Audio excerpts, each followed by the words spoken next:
Ladies and gentlemen, Mr. Cropper here. I'd like to talk to you about Macintosh versus cyborgs, the drones, the IBM land stuff. Just knowing the story of the history of it, I would be on the side of Apple. So I want to go over the history of it just a little in case you don't know and you think Bill Gates is some kind of hero, who I've said he is. I believe he is. Do you know how much more of a hero is Steve Jobs? Now, as you know, Bill Gates got a pretty good jump start by selling some program he had written for like $40,000, I believe. He sold that, and Steve Jobs, on the other hand, started his company out of his parents' garage. Bill Gates went to Harvard and was a dropout. Those of you who say, why don't you just go to college and get your degree? You know, sing it to Bill Gates.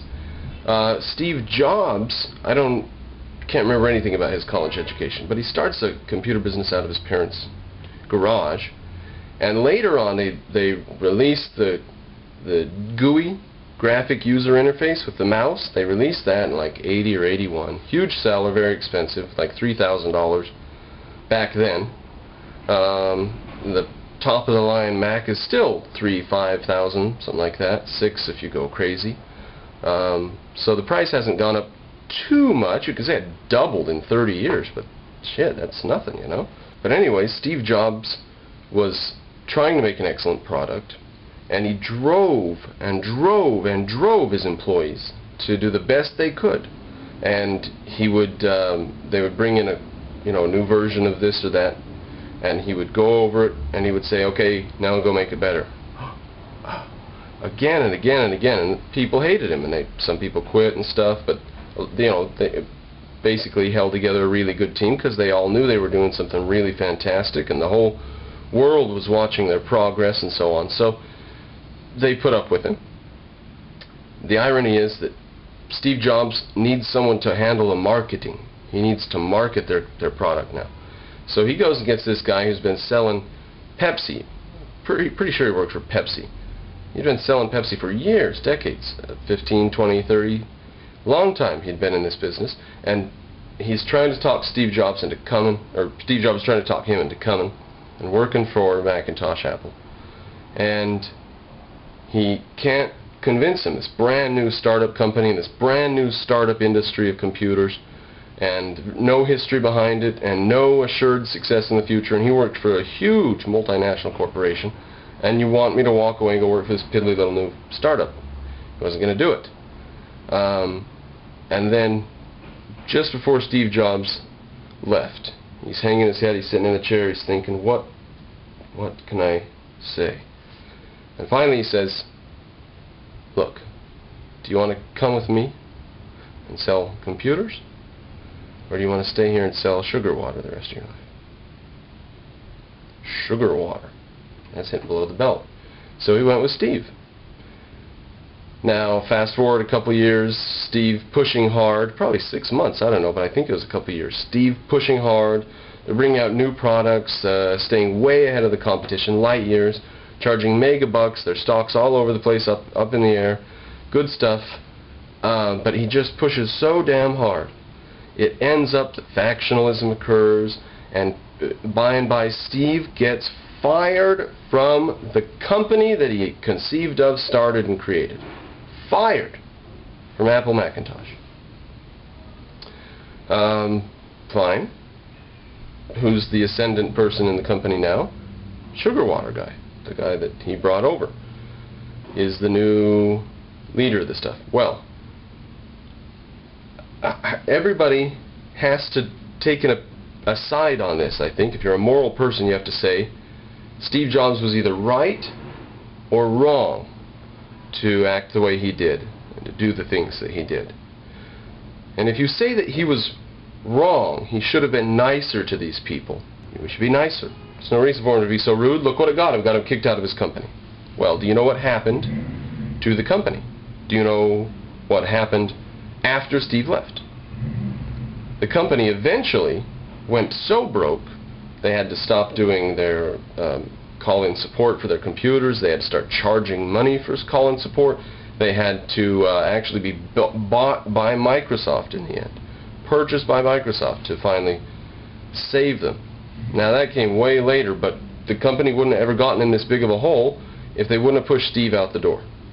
They actually sank so low and sales were so bad they started, products weren't getting too much better too quickly, and they were madly expensive, and price wasn't coming down, and eventually they started licensing out Macintosh operating system, the Macintosh OS, licensing it to other companies that were not Apple, and they were not producing the quality products that Apple produced. Now, I wouldn't even have an opinion on that except for Mr. Cropper bought one. I bought one back in high school. 200 megahertz. I don't remember any of the other stats. But it was slower than a 100 megahertz name brand Apple. It was slow. It took a long time to start up. It crashed once in a while. The parts wore out. Oddly enough, the parts actually wore out, I think, quicker than they should have.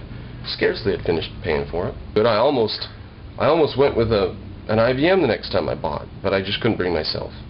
I had to have a Mac again. There's no other way. And I was glad I went with a Mac and a brand name, not a clone, because they'd stopped licensing out. You couldn't get a clone anymore. It's back to the one and only.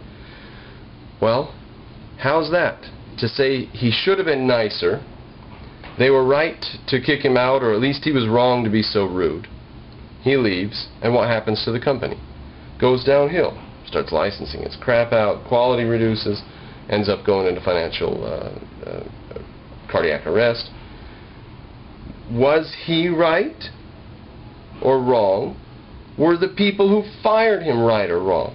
How can you say he was wrong and shouldn't have been so rude, and they were right to dislike him and hate him for being so rude? Well, okay, you say, well, we'll back up on that. Maybe they weren't right. They kicked out the genius who made their company fly. Then the company goes downhill. A lot of them lose their jobs. They don't look so smart for being so sensitive, right? But you're still going to criticize him for being rude and wrong. Now, I think we can answer this by saying that in a better culture, he would have been more admired and less despised in that company. And when he was giving these almost unfulfillable orders to people, go back and make this work even faster now, streamline it, cut 10,000 lines out of this or whatever. People should have reacted to that by saying, yes sir, very happy to work for your company, hope I get a raise soon, I'm going to do this without even cringing.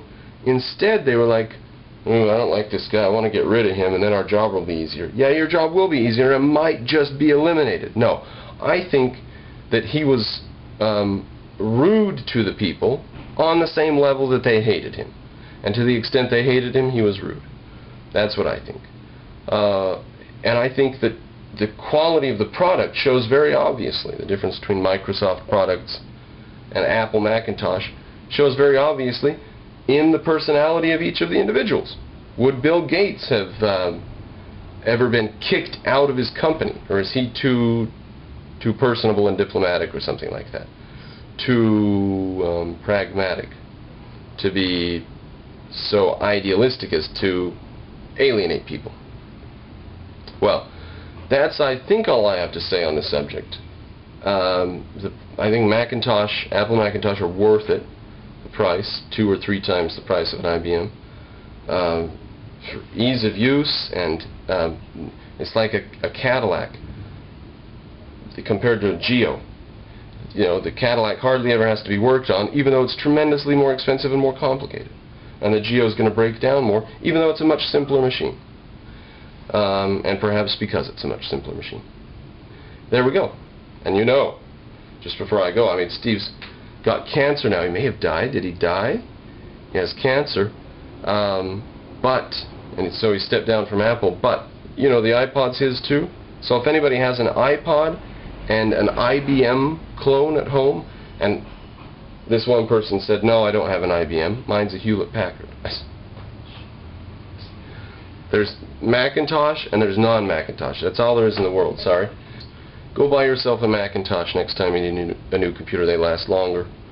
They're better, and it's a tribute to the man who got kicked out of his company and then was brought back later to resuscitate it.